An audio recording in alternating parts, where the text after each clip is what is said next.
Welcome back on board Swallow. We're setting off this morning from Fowey and we're hopefully going down to Falmouth. As usual, we'll be making good use of the ebb, and also there's not much wind today, so it looks like it's a motor down there.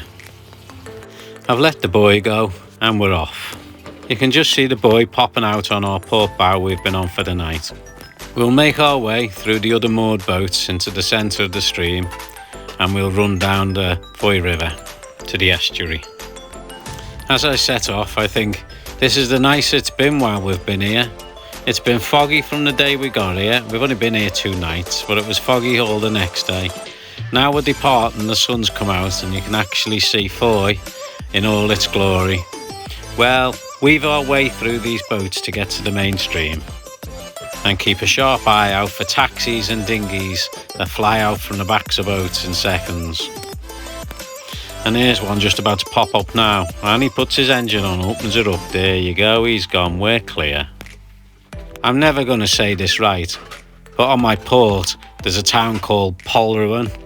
It's the opposite side from Fowey, and during the day a taxi service runs via boat from one side to the other side, and it just goes all day, picking people up, dropping them off, and whoever it's taken in the morning it's bringing back at night and vice versa. So it's a busy little crossing area. We did take the time while we were here to discover Fowey, and we had a good look round the town, which is steeped in history, and we had a long walk along the esplanade which took us to the beach. I'll show you the beach in a minute. However, we never got time to visit Polruan while we were here, so we're definitely going to have to come back next time. That's the town, quite a quaint looking town, and I noticed it got a bit of industry on the front with the boatyards. Looking back at Fowey, we say a fond farewell till another day. These bunch of rocks here were called wash rocks. When I first heard the name, I thought it was where women used to clean the clothes, and then I soon realised, don't be daft, it's the water washes up on them rocks when it's high tide. There's a beacon up on that hill over there, and in the fog we couldn't see it, but that's supposed to mark the landfall of Fowey as an entrance, but we couldn't see it at all on our arrival. This is Fowey Beach, a lovely little trap beach for the kids to play in that can't go anywhere, and a set of buoys to keep the boats away. The water out in the bay, well, it's flat calm, and I always think when the water's flat calm, it looks like bin bags. Me and my mate used to call it bin bags, and we used to say, it's bin bags out, it's not worth going. Still, you're not always sailing. Sometimes you're just trying to get from A to B, which is what we're trying to do today. We're trying to get from A to B. Well, we worked it out, it's about 20 miles. So 5 knots, whether you're sailing or motoring, doesn't make any difference. Still works out about 4 hours. It's time to get a little bit of sunbathing in. This is us, the black boat here, and we've got to make our way through this maddened crowd and into Falmouth. Speed over ground's 5.7-ish knots, and the wind speed is 7.1-ish knots. So that means there's about 2 knots of real wind out there, and that's what you can actually see on the surface, 2 knots of real wind. There's a lot of boats out hanging out with the sails up in different places, but they're hanging there like bed linen. The first actual boat that we see sailing is an old gaffer, and he seems to have enough wind to move him along at a couple of knots. Where he's getting it from, God only knows. Must carry a lot of canvas. The next one we see, again, it's a gaffer, but a modern one.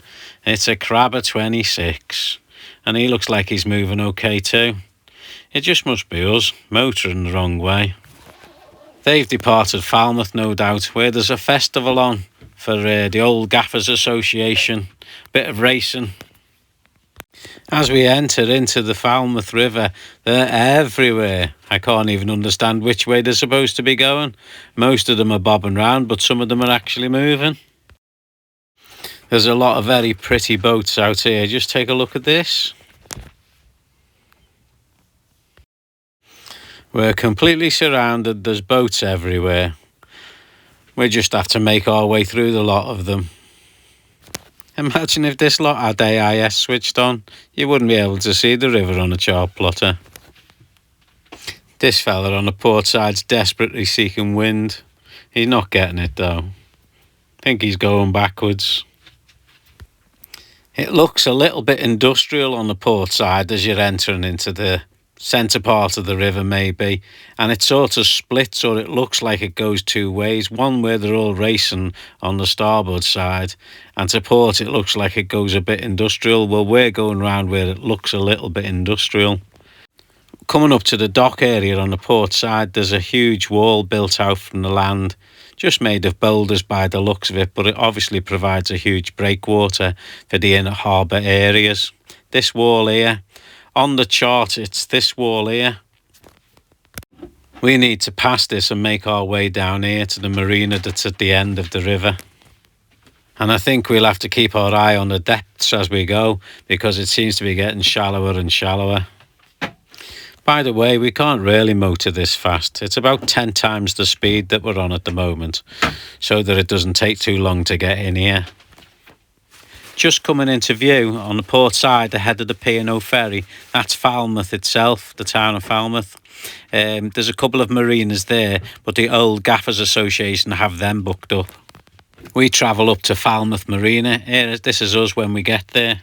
We've been allocated a berth G31, but first of all we have to find which piles mark G leg. Those piles that stick up in the air mark legs. We're travelling down this part here, and these are the legs on the end. We need to look for the one that says G on it. That one clearly says J, so we've got to go down a little bit further. Also, this end of the pontoon's got odd numbers on it, so the other end of the pontoon's got even numbers on it. So say if you wanted J24, you'd go after the pontoon and go in, and then it would be to your port side somewhere down there. We want G31, so we will go before the pontoon marked, and it'll be on our starboard side somewhere down there.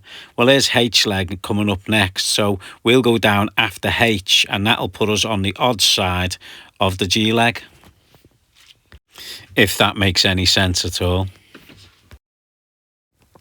Well, as usual, thanks very much for watching, taking your time out to do so. Most appreciate it. Please keep your subscribes coming, your likes and shares, and anything else you can do to promote me. Thank you very much. A quick turn down here, and we should be somewhere on the starboard near the bottom.